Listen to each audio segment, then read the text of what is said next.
All right, everyone. Just before we jump into the podcast, just a few things. Wanted to address. There is some slight internet connectivity issues that we had on this episode. Made some adjustments, made some edits. Should be good to go. But apologies on the audio if there's any issues in your listening experience. And number two, on Friday, so this is the day after the Syracuse game, if you are going to the game in Blacksburg and you're going to be around on Friday morning after the game, we are going to record our post-game recap podcast of the Syracuse game at Renew and Restore Wellness. Now, if you want to participate, if you want to be there, if you want to attend this podcast recording, please let us know.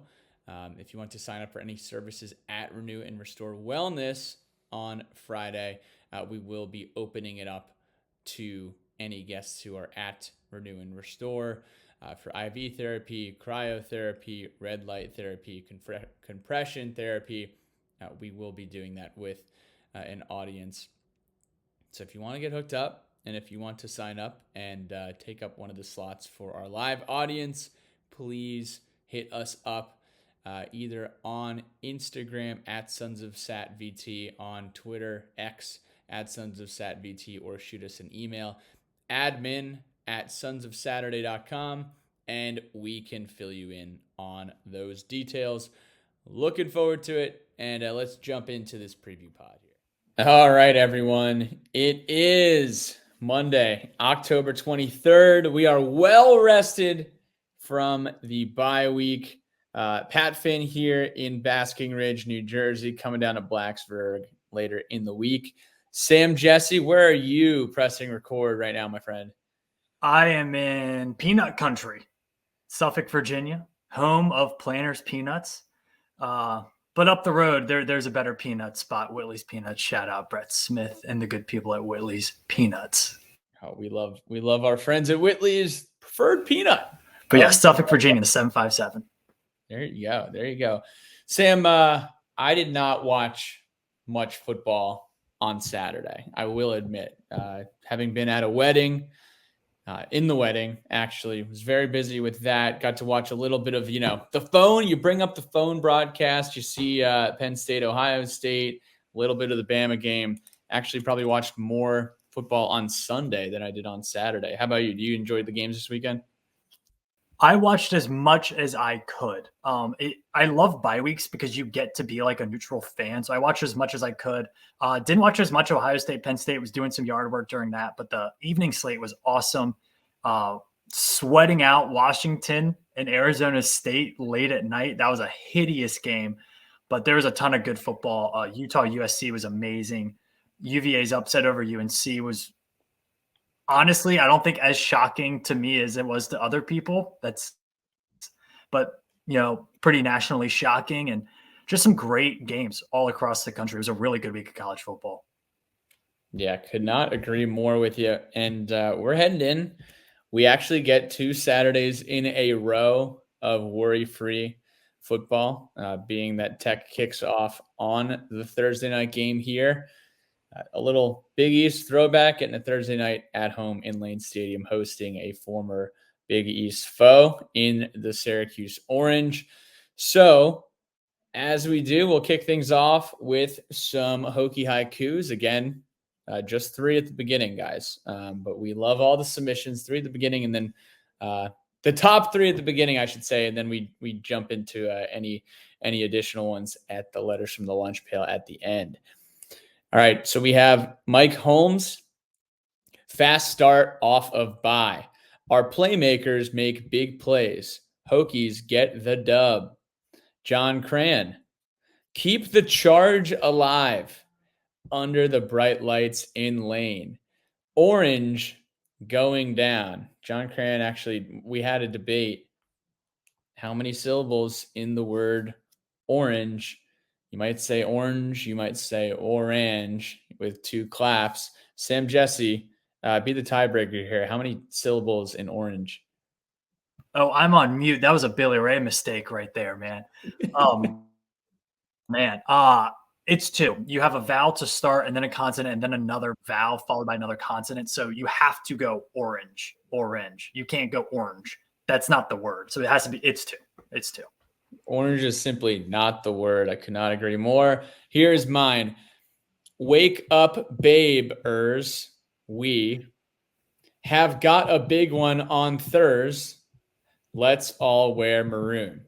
Wake up, babers is my joke of the week here. All right. So we're going to roll into a little bit of Hokie history. As we do in our game previews, there is some history between these two football programs. Now, the Syracuse Orange, their football program is 134 years old. Their first season was 1889. They are led by Coach Dino Babers. I believe it's his 8th season. Wikipedia says it's his 7th season. David Hale, I just watched him on one of the Syracuse affiliate podcasts, and he said it was the 8th season. So we're going to go with that. By the way, Sam, I don't know if you knew this, but it's no longer called the Carrier Dome. JMA Wireless, which is a big-time wireless provider up in, I guess it's Central New York, Western. I think it's Central New York. Syracuse is kind of like, Yeah. I think it's positioned in New York where like University Park is in Pennsylvania. It's kind of just like right in the middle. Mm-hmm. JMA Wireless Dome, which I did not know about. Syracuse has a national championship. That is right. In 1959, Syracuse claimed a national championship. They've got 5 conference titles. I believe they were all Big East titles. 96, 97, 98 with Donovan McNabb, 2004 and 2012. And then their rivalries are with Boston College, Pittsburgh, West Virginia, Penn State, and Colgate, which I did not know about. And last but not least here, it's fun how Wikipedia can give you, some solid data sometimes. You can't always rely on it. Ernie Davis won the Heisman Trophy in 1961. He was a running back. But in regards to this series, this is the 20th time Virginia Tech and Syracuse have squared off. Tech has won 8 of those matchups. Syracuse has won 11. Going back to 1964, when the first matchup took place, we were on a 2-game losing streak to Syracuse. Neither of those 2 games was a fun game to view and or attend. The last 10 games have been split 4-6 in Syracuse's favor. Sam, 2021 was a disaster. First of all, Tech goes out there in the throwback uniforms, has Tavion Robinson debut them with the number 7 from the 99. I mean, we wore those unis in the late 90s all the way through like 2003, I believe was the last year with them. They looked awesome. Bright sunny day. Malachi Thomas, it was his breakout game. 151 yards, 3 touchdowns, just found holes all day long. Saw a Drake DeEulis touchdown this game to kind of kick off the scoring for Virginia Tech. Unfortunately, it was also very much a Garrett Schrader breakout game. They had 5 total touchdowns, over 500 yards of offense on our defense. Syracuse scored 21 points in the fourth quarter that day, including 14 of those in the final 2:28 and a 45-yard touchdown with 19 seconds left to their star wide receiver, Damian Alford, big guy. So that was obviously an awful afternoon. Schrader, 236 through the air, rushed for another 174. And Sean Tucker, to quote Big 3-4, was pleased with his performance that day. 112 yards rushing and a touchdown. Sam, what was this game for you and for kind of a lot of people? Well, I was watching this game in one of the great Hokie bars in the state of Virginia, Home Team Grill in the Fan in Richmond. So shout out to those guys. But yeah, in my mind, looking back at it, this was kind of the game that broke the camel's back for Justin Fuente and that coaching staff. It was a 4-game homestand that the Hokies went 1-3, the only win being a 21-10 win over Richmond. You had the heartbreaking close loss to Notre Dame. Next week, you get blown out by Pitt. Next week, heartbreaking loss to Syracuse. Both of those were in pretty similar fashion, where the defense just couldn't get a stop in the fourth quarter. So, I think that game, although between two pretty mediocre teams that year and overall pretty inconsequential in terms of the national landscape of college football, a pretty pivotal moment in the history of Virginia Tech football, because after that is kind of when when it became real that Virginia Tech was going to move on from Justin Fuente and have their first coach firing in over 2 decades. And a few weeks later, that did in fact happen, and J.C. Price took over the team for the Miami and UVA games. So a pivotal game, and this is a matchup that has a lot of history to it. In 1990, a heartbreaker for Tech up into Carrier Dome against Donovan McNabb, and in '99, of course, the Hokies dominated that game 62-0, one of the biggest blowout victories between top 25 teams in the history of college football. It was the biggest for a while, but I think there has been one that overtook in the last few years. 62. Okay, so there's 2 games that stand out from that time frame, Sam, against teams that wore white and orange. Was 62-0 the Welcome to the Terror Dome game with Corey Moore, or was that the Clemson game where he had the strip sack fumble return? It was the Clemson game where he had the strip sack fumble. And I believe the Clemson game was also the Welcome to the Terror Dome game. Mm-hmm. Right. Pure dominance in that era of Virginia Tech football. The 2016 game always brings back just brutal memories. We go up there.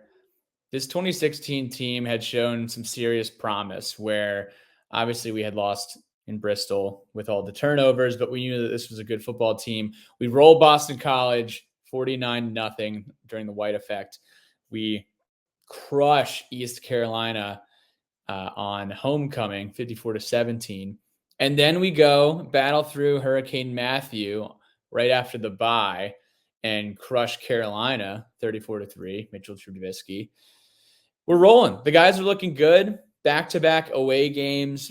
We go up to the JMA Wireless Dome, formerly the Carrier Dome. I'm wondering if they call it the Carrier Dome because of the wireless carrier. I don't know. We'll have to do some research on that. And no, they call it the Carrier Dome after the guy who invented AC. And the Carrier Dome never had AC. The Irony Dome. Yeah. Go up there. Shout out to my guy Chris Skipper, who I believe made the journey. This was the only game of that 2016 season that I did not actually go to, senior year of college. We watched this game on the front porch on Washington Street. We rolled out this massive 55-inch TV, like one of those really old TVs that is collecting dust in someone's basement. So we had it naturally at our house senior year, and draped a massive curtain over the edge of the porch so we can hide the glare that the sunshine of Washington Street was providing the TV and the rest of the porch. And we're utterly disappointed in the effort of Tech. Just couldn't really slow down Eric Dungy that day on the ground. He ran for 106 yards and a touchdown, threw for 311 and a touchdown. Gerard Evans had a good day. I mean, 20 of 33, 307 yards, 2 touchdowns and a pick. Evans was our leading rusher as well.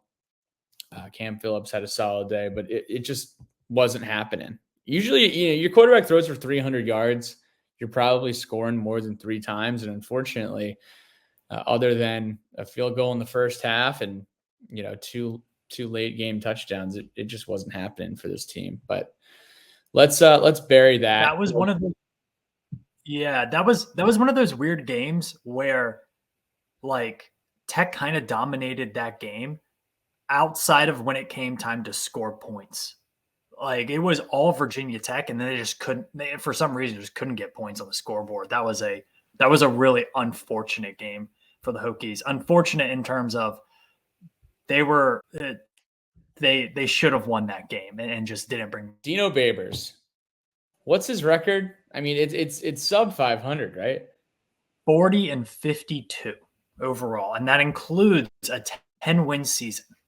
You think about Syracuse football. The glory years of Syracuse football and Boston College are most likely in the rear view. Um, had some elite quarterbacks back in the day. We gave the history lesson on Syracuse and their success within the Big East. Now, in this modern era, this is kind of where Syracuse is, where they're kind of a threat once a decade. David Hale was calling them. Usually, they're better than terrible, and then every now and then they're occasionally good or great, where they string a few games together where they're punching above their weight, and they're qualifying for a bowl game that probably folks didn't predict them to go to early in the season.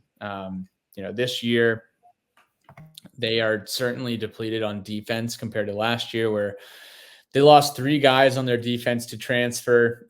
Deuce Chestnut was one of them. A defensive back went to LSU. Former Virginia Tech commit Jahad Carter, a safety, transferred to Ohio State. This team lost Sean Tucker, who we all loved following on Twitter last year and the year before. If you're not familiar with his X activity, if Sean Tucker had he would post his stat line every single week, and if he was pleased, he would say that he was pleased with his performance. If they lost or he didn't play well, he would acknowledge it. Big time accountability guy on the X app was Sean Tucker. But this team here, the 2023 campaign, it has certainly been an up and down season. Syracuse starts out 4-0. You're like, oh my gosh, the ACC looks awesome.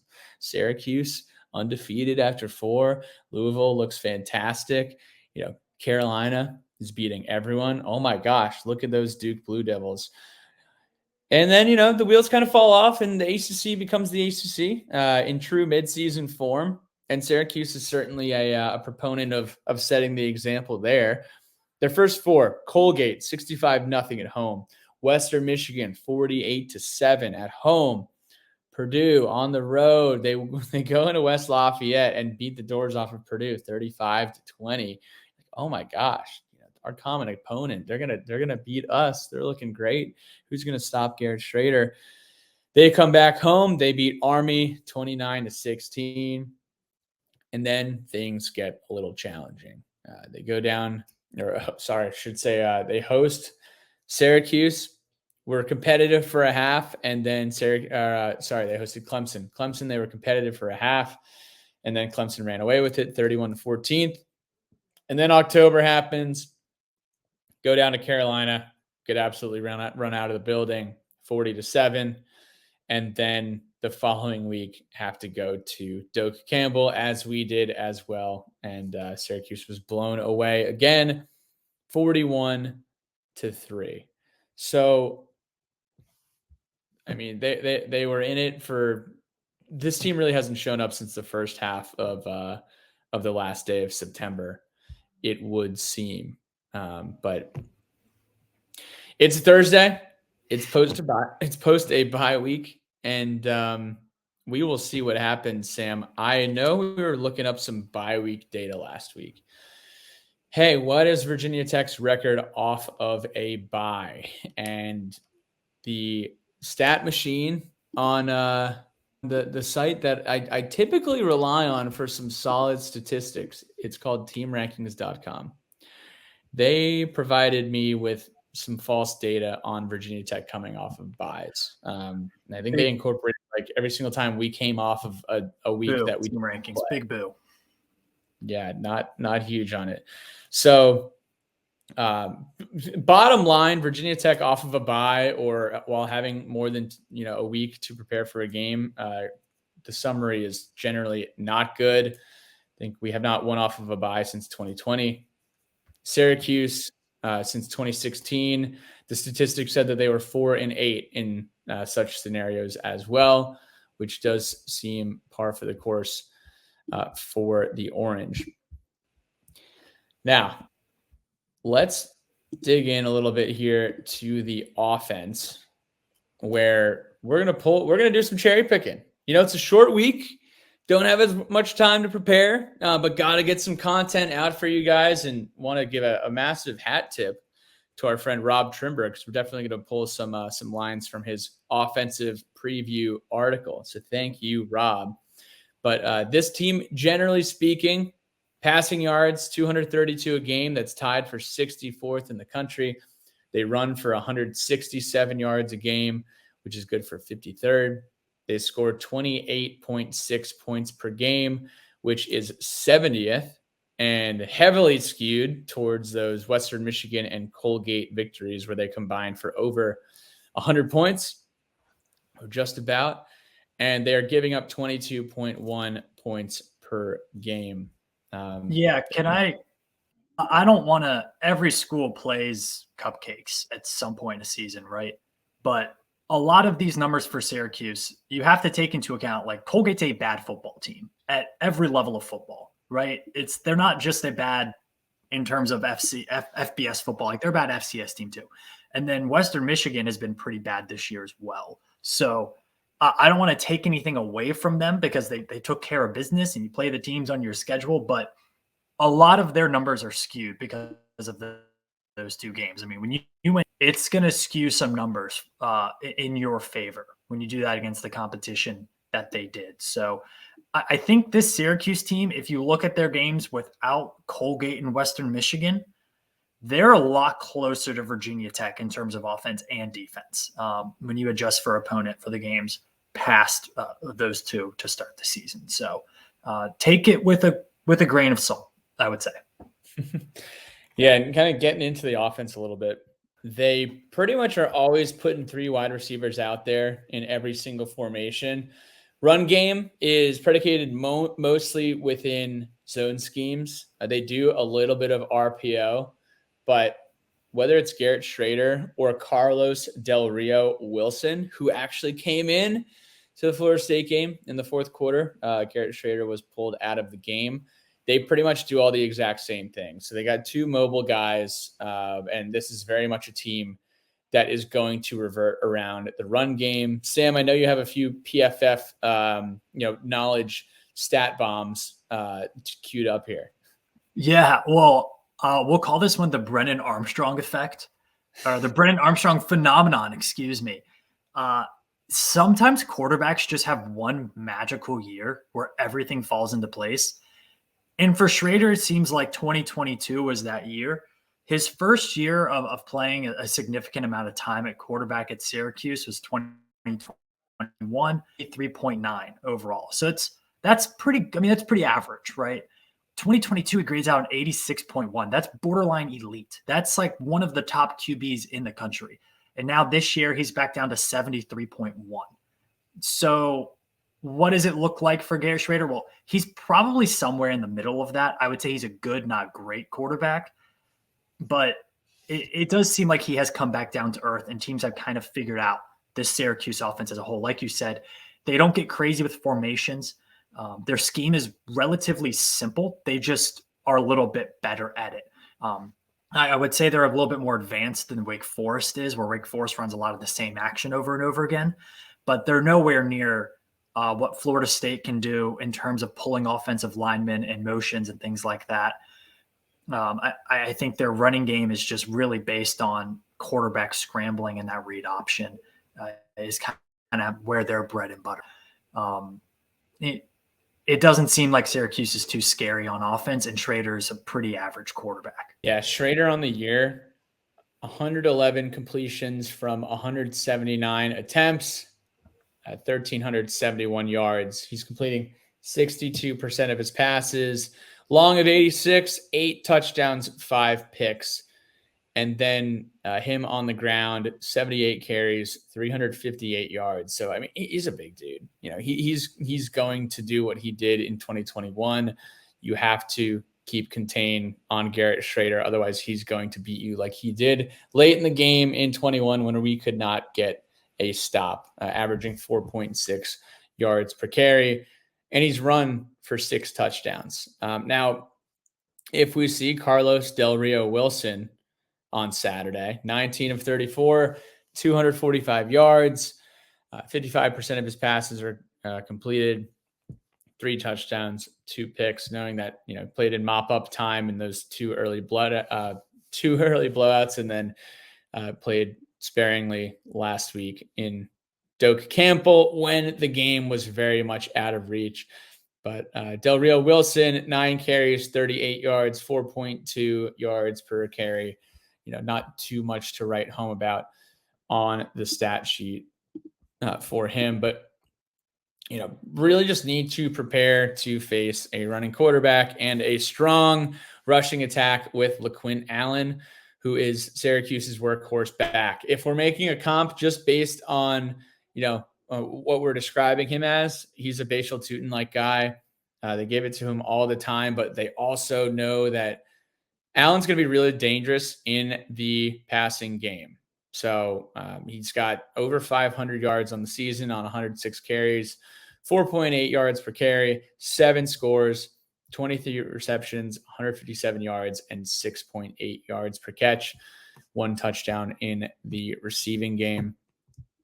So from what it sounds like from our guy Rob, they're going to commit to the run the entirety of this game, regardless if they are up 3 scores or down 3 scores. They always run it on first down, and they run it on second down more often than not because they are very, very bad on third down and long plays. Have a tough O-line within pass protection, and they do a lot of screens, a lot of QB draws, a lot of rollout passes. Pat, I'll jump in here so we don't flip-flop topics because I do have some stats for that. They're often their offense is designed to stay out of passing downs, right? They want to stay in third and short, and they're a pretty good third and short team, but when they're in third and long, they're pretty bad. In passing down scenarios, they only have a 26% success rate, which is pretty low. It's 80th in the country.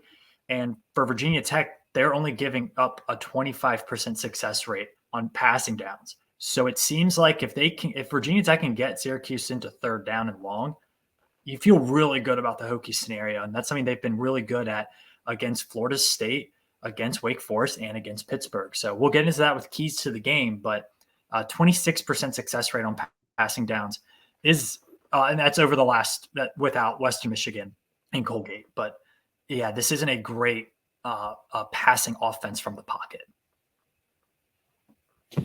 So Schrader has not had that much success throwing the deep ball as well, but when he does connect on the deep ball, it is previously mentioned wide receiver Damian Alford, 6'6", will be receiving passes downfield all day long when Schrader is chucking it deep. He is the guy who scored the game winner against Tech in 2021.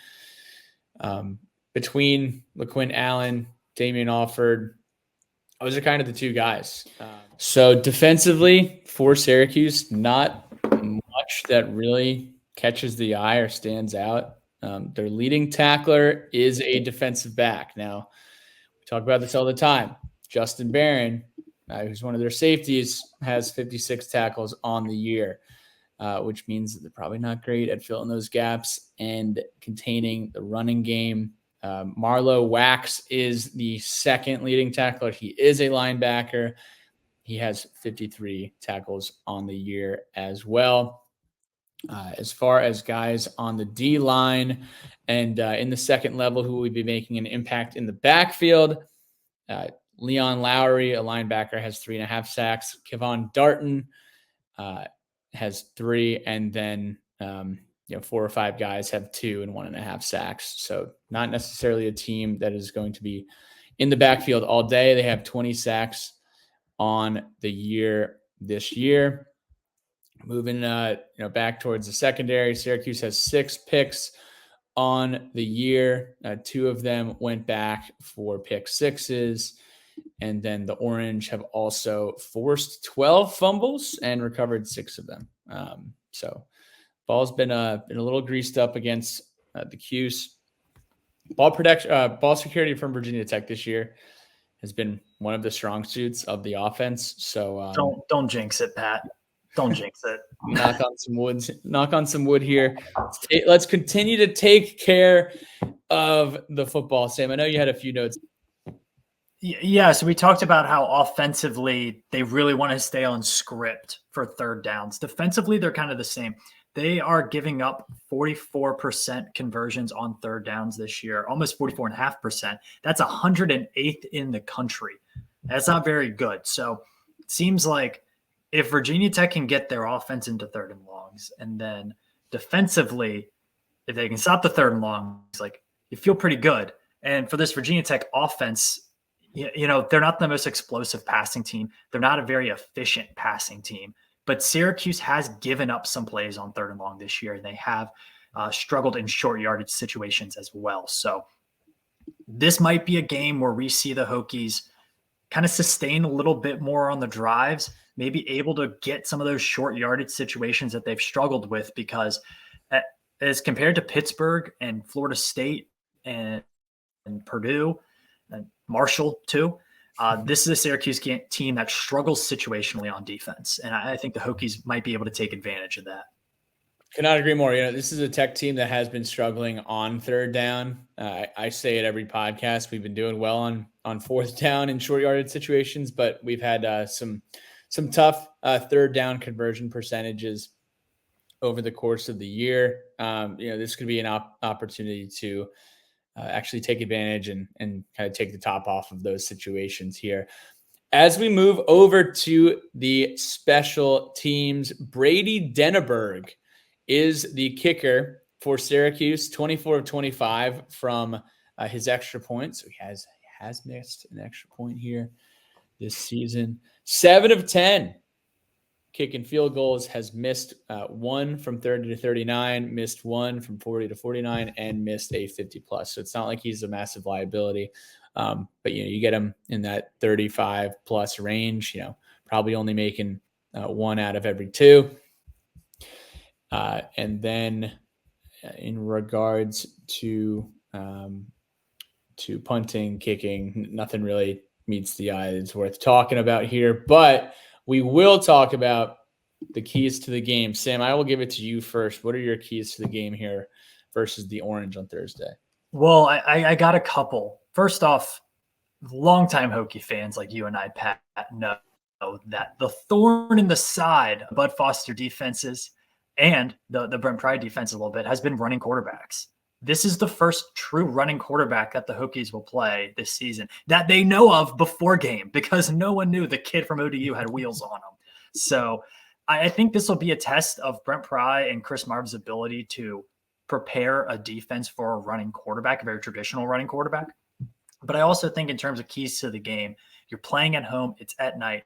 It's all about getting and sustaining momentum. And you can do that with some sacks. Syracuse is 104th in the country, giving up 3 sacks per game. They are really bad pass blocking at the tight end and running back positions.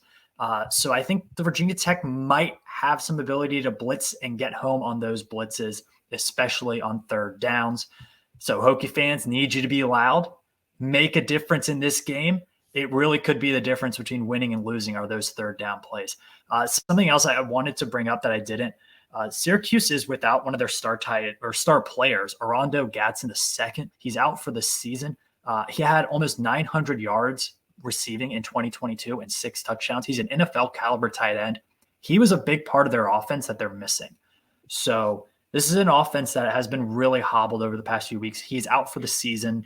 So I think for the Hokies, and in terms of keys to the game, how you win this game, you get momentum and keep it. Keep the energy up, because I think mano-y-mano, Jimmy's and Joe's versus Jimmy's and Joe's, the Hokies are a better team, and they probably should win this game, and it's a game you expect to win. So as long as you keep the momentum, you keep playing hard, I think the Hokies should take advantage of that to win the game.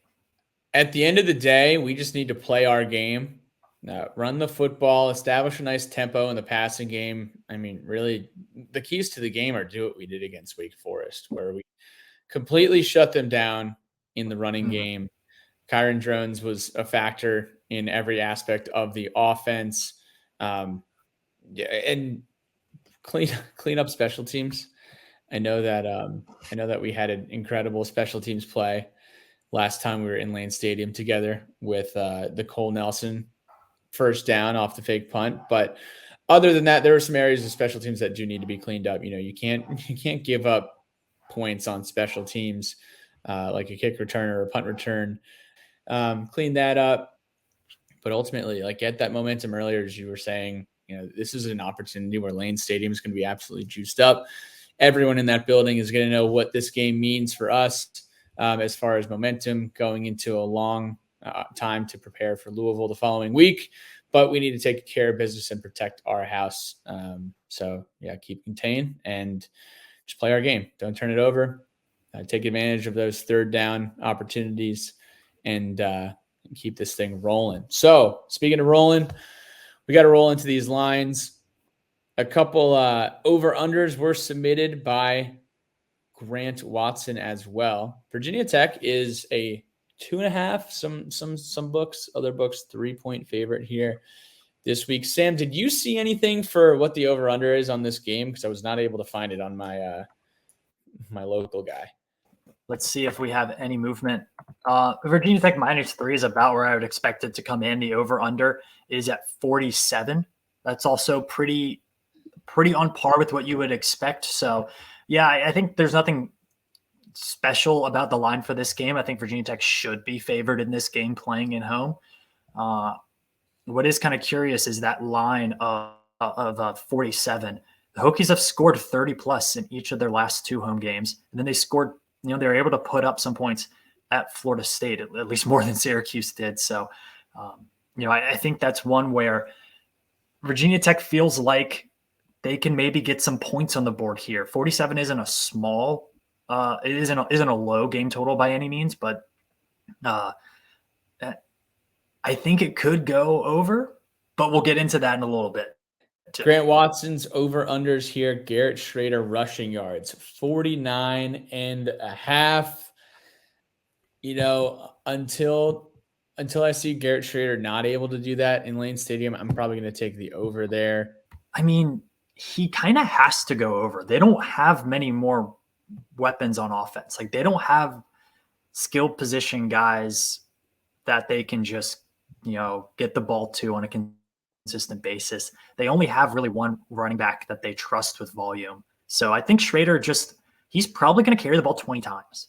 So, are we including sacks in here? Like, let's say he gets sacked their average of 3 times for negative 15 yards. I still think he hits over 50 just from a volume standpoint. That's averaging like 4 yards per carry or something. Like, he should be able to get that. Bashal Tutin, rushing and receiving yards, 99.5. I am going to take the over here.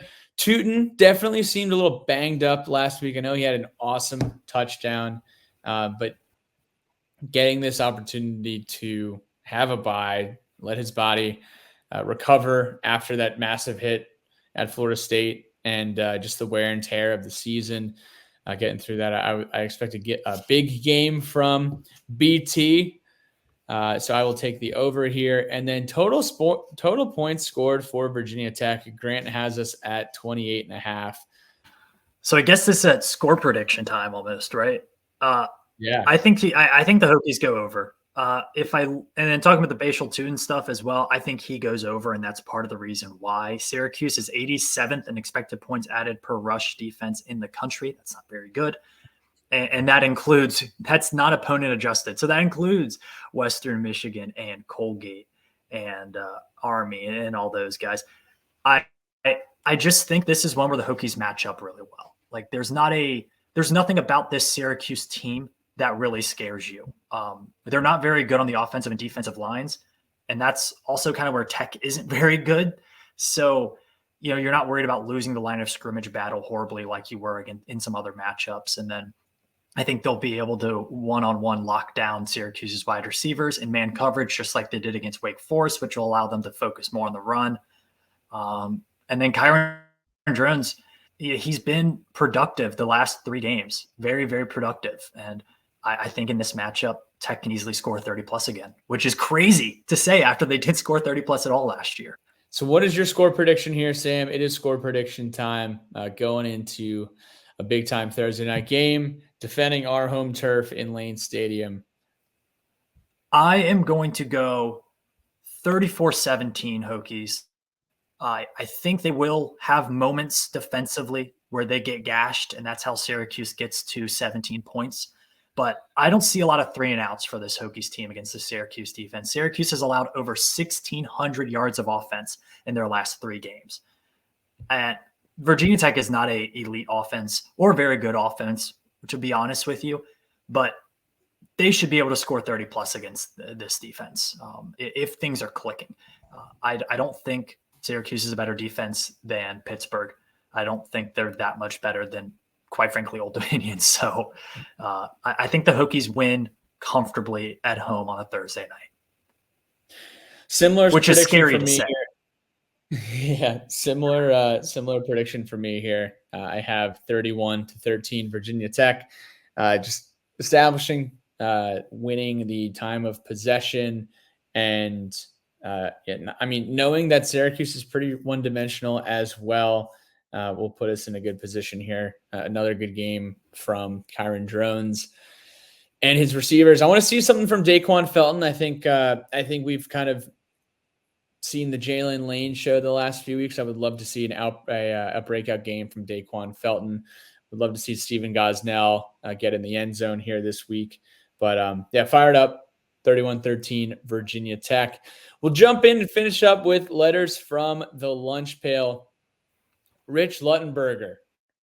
The last time these two played, Syracuse quarterback Schrader threw for 236 and ran for a whopping 174. Sean Tucker ran for 112. What does Virginia Tech have to do to contain Schrader while also not letting the running back run wild? You have to key in on their running back first before you contain Schrader. But you just have to get the idea that they are really going to commit to running the football.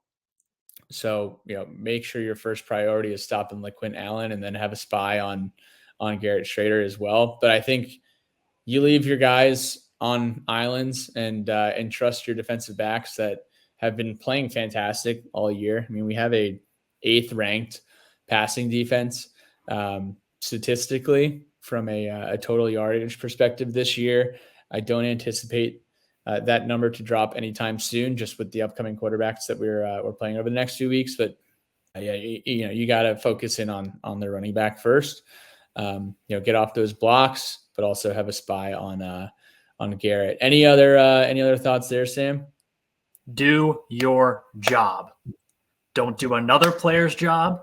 Don't do what you think your job should be. Just do your job. If your job is to fill the B gap, you fill that B gap. If your job is to keep contained on the outside, I'm looking at you, Antoine Powell-Ryland. This will be your job this weekend. Keep contained. All right. If you're a defensive safety and your job is to play over the top and protect against play action, play over the top and protect against play action. Don't bite on the run fake. Like, if Virginia Tech does their job, these defensive players are really talented. They're physically gifted. They're fast. They can play with this very aggressive style of defense. They just have to know their assignment and do their job. Like, that's been the issue. But when they do that, you see games like you see against Pittsburgh. You see games like you see against Wake Forest, where for the most part, they dominate the entire game. So do your job. Little Bill Belichick for you there. Do your job. We will all do our job as fans. We will make an impact. We will have an awesome time as well. I'm looking forward to getting down there. Chris Baylor with the bonus letter from the lunch pail here at the end. Just checking the Twitter mentions. Thanks, Chris, for writing this one in. Thursday night in Lane, Terror Dome will be rocking. Let's go 1-0. Couldn't say it better myself. Sam, any Sharky shout outs for you before we depart? No behind enemy lines this week. I know with the short week it's a little different, but you've been doing an awesome job on that all year.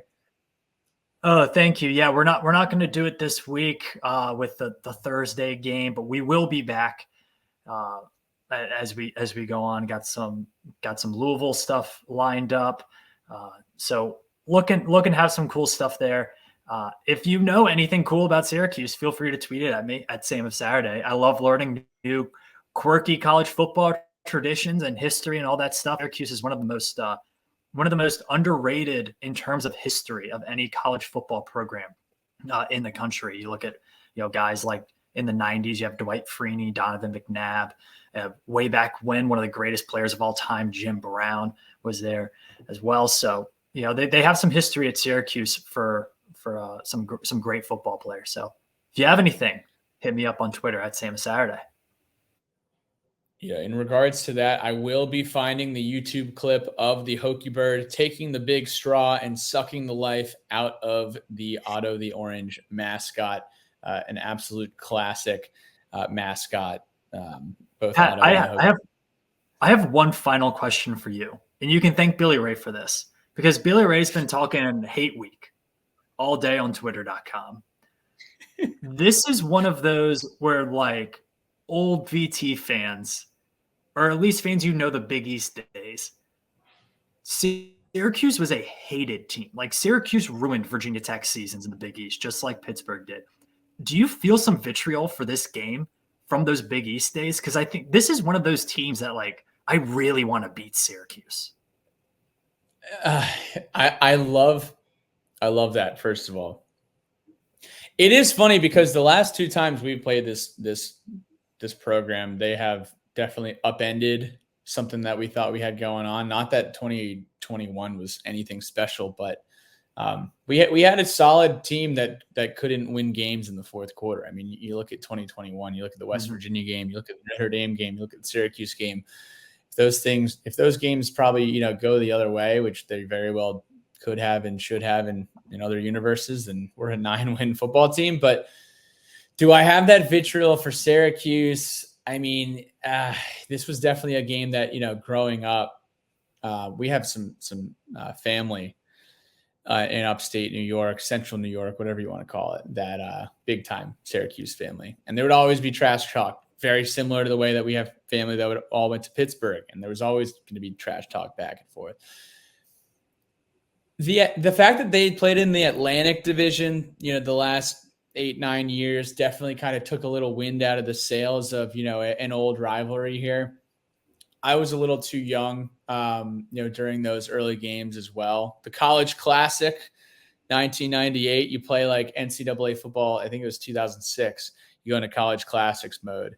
And the Donovan McNabb pass in 98, thrown up on the sidelines, that was featured on the video game. You get 5 seconds to score a touchdown. And, we didn't have any College Classics for Virginia Tech, so that wasn't very cool. So, didn't love that.